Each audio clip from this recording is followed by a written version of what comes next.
Benjie Cole, son of Al Cole from CBS Radio and host of the syndicated talk show, People of Distinction. The talk that gives you an in-depth view of some of the most dynamic, intelligent, and successful people on the planet. Run to our website, alcoleenterprises.com for more info. Email me directly through Benjie at alcoleenterprises.com if you'd like to get involved with what we have going. And as always, please continue to like and support our broadcasts. People of Distinction is an internationally syndicated show because of viewers like you. People, we're available on all major podcasts as well as YouTube. So if you keep following, we're going to continue to put out the content. All right, we appreciate the support. Keep on showing the love, and do me a favor, sit back and strap in because we are very excited to showcase this next guest here with us on our network. And on the line with us today, we have Dennis Butler. We're going to be discussing his amazing book, Crossroads, where the paths of nurse and patient meet. That's available for purchase through Amazon as well as barnesandnoble.com. But if you want to gather everything that Dennis has in store, do yourself a favor and head directly to his personal site. And that's dennisbutler.icu. There you'll find more information on Dennis himself, more information on this fantastic book, as well as find the hyperlink set up to take you to the purchasing pages. So one more time, that's dennisbutler.icu. And before we go any further, I want to take this opportunity and point out that Dennis was brought to our network, People of Distinction, today by one of the best advertising firms in the business. People you already know I'm talking about, Quantum Discovery.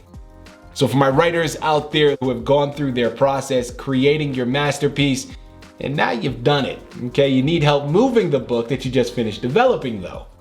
Contact Quantum Discovery, people. They're one of the best in the business to do it, and this is exactly what they specialize in. So head on over to quantumdiscovery.net and gather all the ways that their fantastic team is going to help you do just that. And listen, it is an absolute pleasure to have Dennis here on the line. Have your notebooks ready. This is going to be a masterclass on what to expect, whether you're a healthcare practitioner or not. This is a book you want to add. Dennis, first and foremost, man, welcome to People of Distinction, and thank you very much for being a guest. How you doing today, sir? Doing all right. Thank you for having me. Absolutely. Dennis, listen, man, it's a pleasure. Thank you for being here with us. As I mentioned to you before, I think what you've done here by comprising this book is going to be helpful. It's going to be a remarkable resource, but it's also going to give a very in-depth viewpoint into the world of a healthcare practitioner, right? And your experience and things that you've encountered. Without further ado, Dennis, let's jump right in, man. First and foremost, let's talk about inspiration. I'm curious, what inspired you to comprise these experiences in a book of this magnitude and take it a step further and put it out for the public to participate in? Well, there were a couple of motivations. One is that I have had an incredibly interesting career and life, and I like to share those stories with people. So that was a large part of it, was putting it down, was I've just got a lot of interesting stories to tell. And the other part of that is, I want to let people know about nursing and to a certain degree, perhaps encourage young people to come into nursing who might not have a good idea of what it is or know anybody who is in the profession. Mm-hmm. And just sort of, pull the curtain back, if you will, to let people see what goes on in healthcare.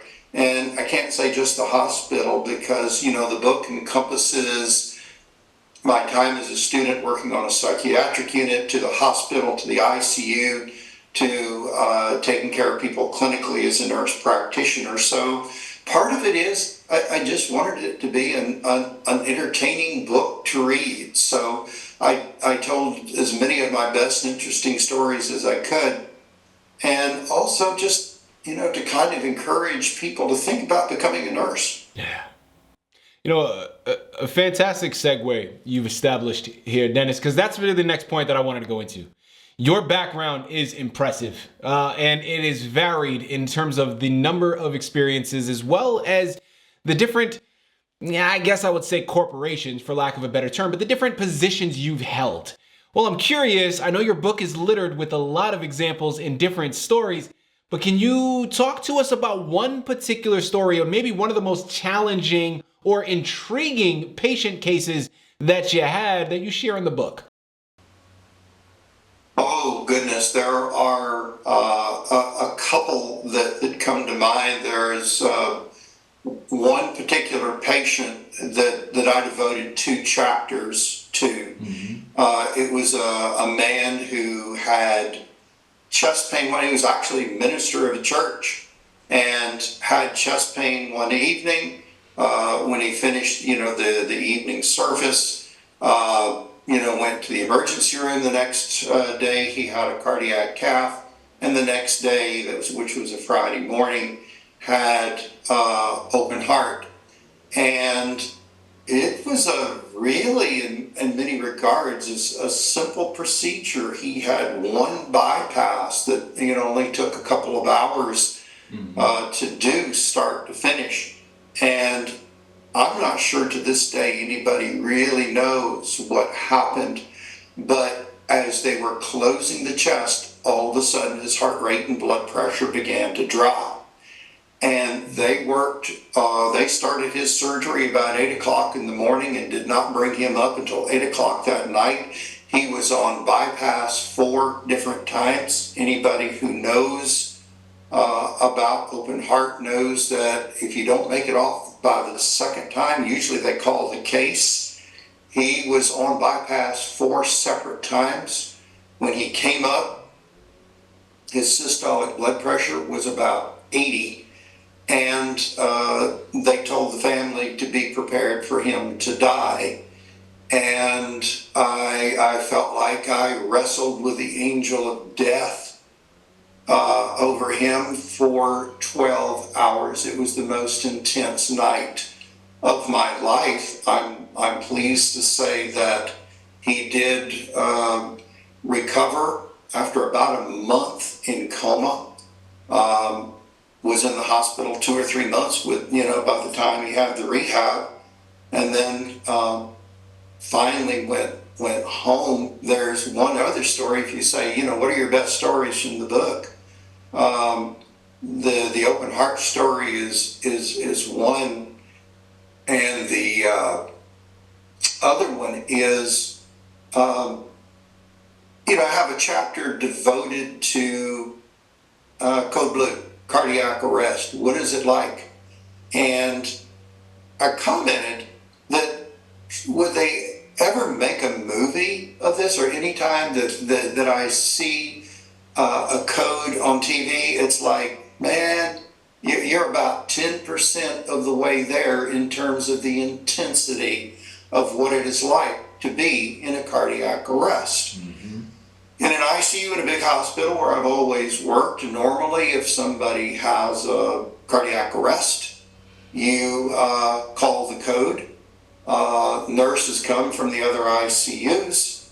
The doctor comes up from the emergency room, or whoever's available, and the code is run that way.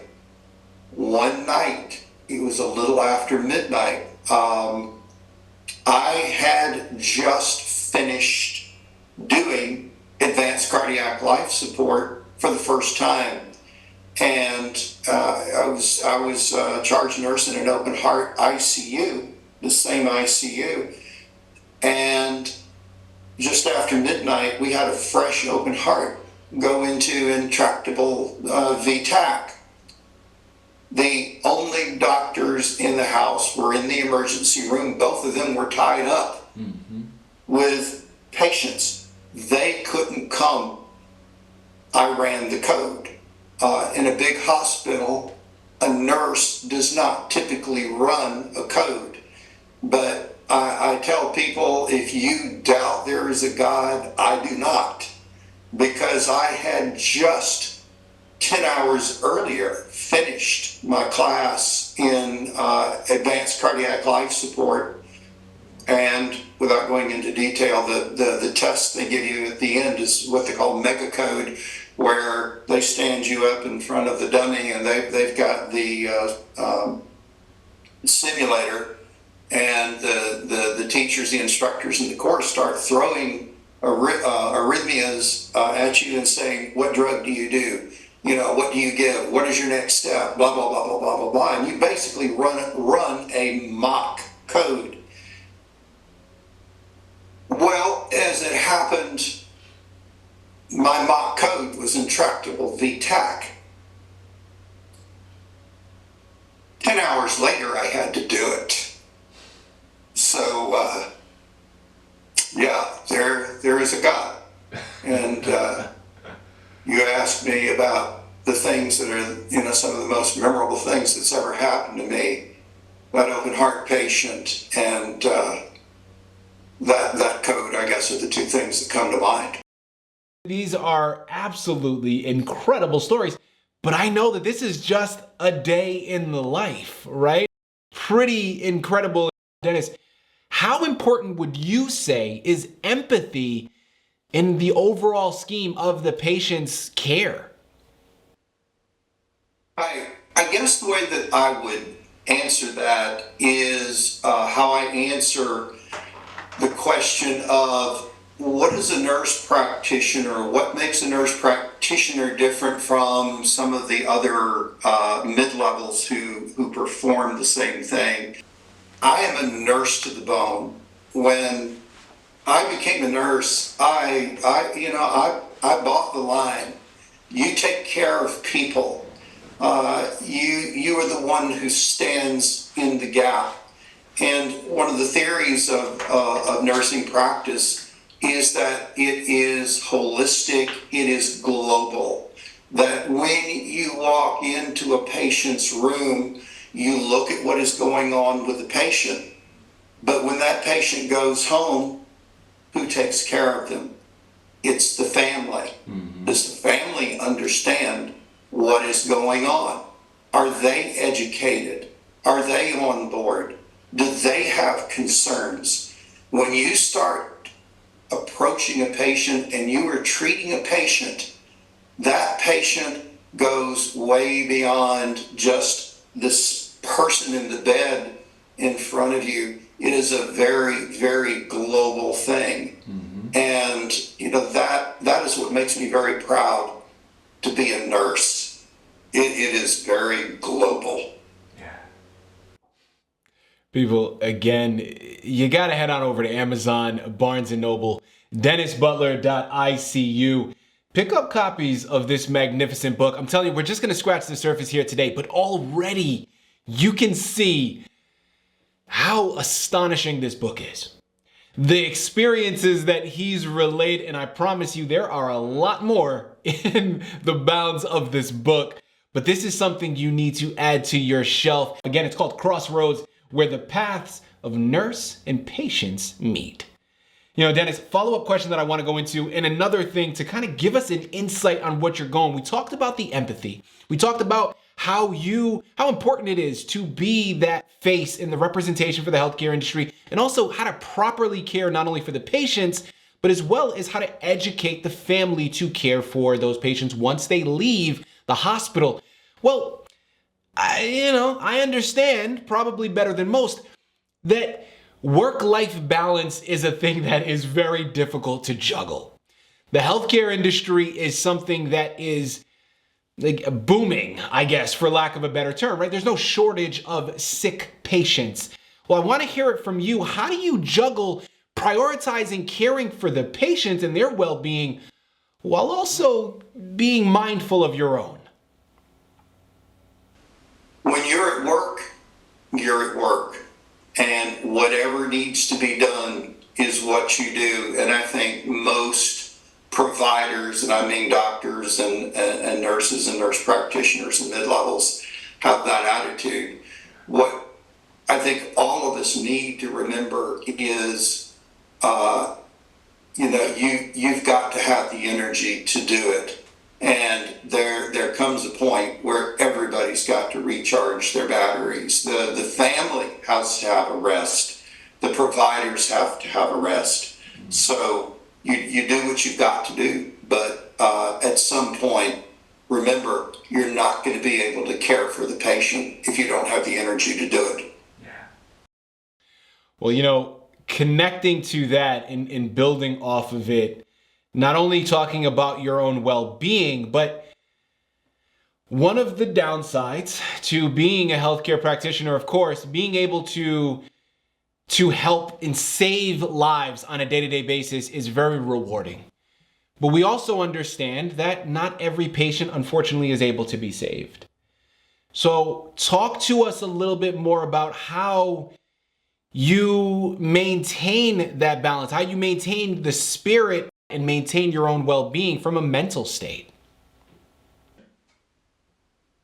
Well, to begin with, you have to accept the fact that you are practicing at a very high level. As I told you earlier, I'm a nurse to the bone. I have really bought into the fact that we take responsibility for patients, and there is an awful lot at stake, and you have to be prepared for that level of responsibility.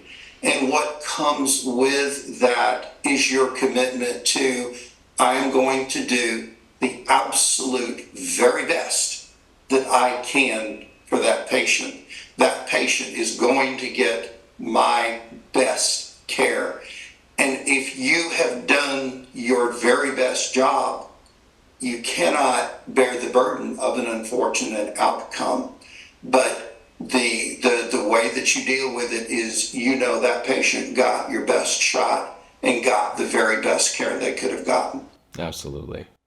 Thank you very much. I know that one was again, a difficult one to really be concise with, but I appreciate that. Thank you. And it really gives us as an audience, again, more of an understanding, to have empathy for you as the nurse practitioner, as the healthcare practitioner in this instance, to really understand the nuance that comes along with this job. And it's burdensome, right? I mean, there is a lot happening, but thank you very much for answering it. Dennis, my next question, you didn't just join the healthcare industry yesterday, right? Your career has spanned over decades. Well, I'm curious, how have you seen the healthcare industry or the landscape of healthcare change since your time entering this industry to now? I'd say just overall, the industry has gotten busy, very, very busy. The technology has just advanced so much, and we have to learn and know so many more things and so many more technologies than what we once did. The field has gotten incredibly legalistic. You have to be very careful. The documentation and everything that goes on makes it a very, very busy profession. The people entering the field these days, they're young, they're energetic, and they're fortunate that they don't know how much busier it has gotten over the years, and it's just new and fresh to them. So yeah, it's just gotten very, very busy, very detail oriented. There you have it. Well, another great segue that you established here for us, Dennis. You mentioned a moment ago people entering the field today and what they're experiencing now in comparison to decades ago when you started. But talk to us a little bit. Let's utilize this time as a way of paying it forward. For nurse practitioners and nurses entering the field today, what are some words of wisdom that you can offer them about what to expect? Well, I guess what I'd say is that it's very difficult to say what there is to expect, because medicine is as broad as the world is wide. There's just so many different things that you can do. In medicine, I would encourage people to start out being a nurse. Most of the time, I think it's really better to be a nurse first and then go on to become a nurse practitioner. Being a nurse I loved being an ICU nurse. It was an awful lot of fun. Nursing is something that you can become an RN with, a 2-year college degree and make a pretty good income with just 2 years of college. There's flexibility in nursing. You can do part-time, full-time. You can leave the profession and come back. There's just, it's one of the most flexible things in the world. And I'll tell you right now, it's much easier to become a nurse than it is a nurse practitioner. Well, you can become a nurse practitioner fairly easily, but if you look at workforce expectations and predictions, right now, nurse practitioners are at an adequate level. I don't know how long that will be, but, you will always have a job as a nurse. Yeah. Listen, Dennis, this has been an absolute delight, man. The wisdom that you've been able to impart, the experiences that you've been able to share. People, you know where you gotta go. This is a book for you. This is a book you want to add to your shelf, whether you're in the healthcare industry or not. The insights you're gonna be able to have here is something special. As we close out, I guess the only other question that I have for you, Dennis, we've discussed so much information here today, but is there anything we haven't yet touched up on that you really want to make sure our listening audience is aware of? Oh, goodness. The first part of the book is about my life on the psychiatric unit. And what's interesting is, in terms of actual time, months on the calendar, it was one of the shortest segments of my career, but it takes up probably the first quarter of the book. And as fascinating as the intensive care unit is, as being a nurse practitioner was, I tell you what, there is nothing more interesting than the human mind.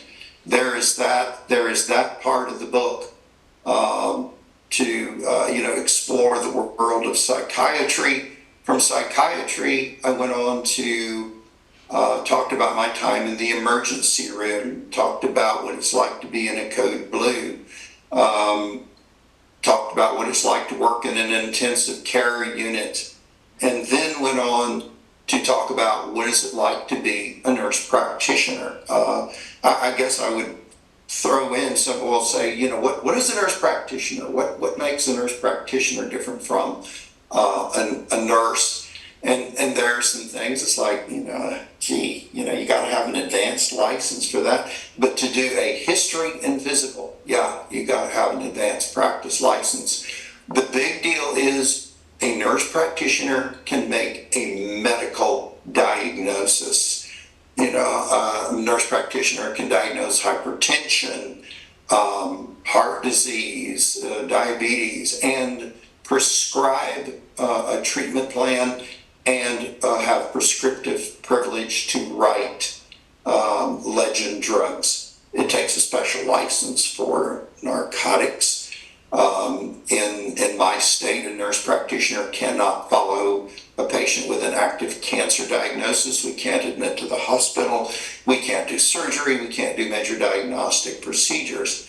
But particularly in an ambulatory setting, a nurse practitioner can see and cover adequately about 80% of the same patients that could be covered by an MD.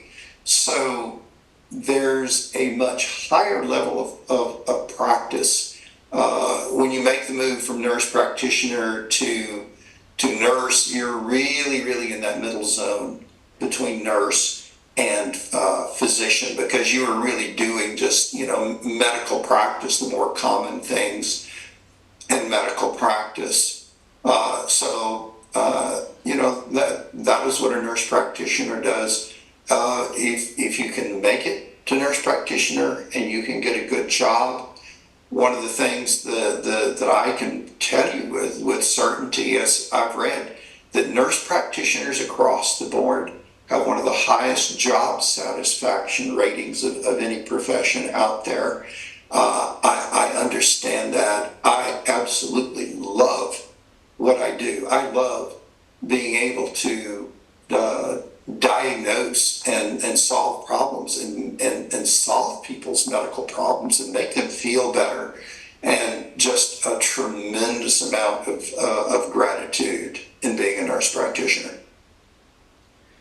Well, listen, Dennis, there is an immense amount of gratitude for having you as a guest here. People, I'm telling you, this book is as impressive as his background, as his resume, as his career. I'm going to say it for you again. I know I don't have to, but we're going to re-impress it one last time. It's Amazon, it's Barnes & Noble, it's dennisbutler.icu. Head on over there today and pick up copies of Crossroads. This is a book you want to add to your shelf for all of the reasons we've already mentioned, as well as so many others.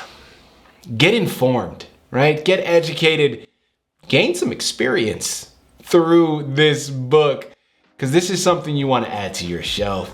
Dennis, this has been a true pleasure, man, an absolute delight. Thank you once again for being a guest on People of Distinction. Thank you so very much.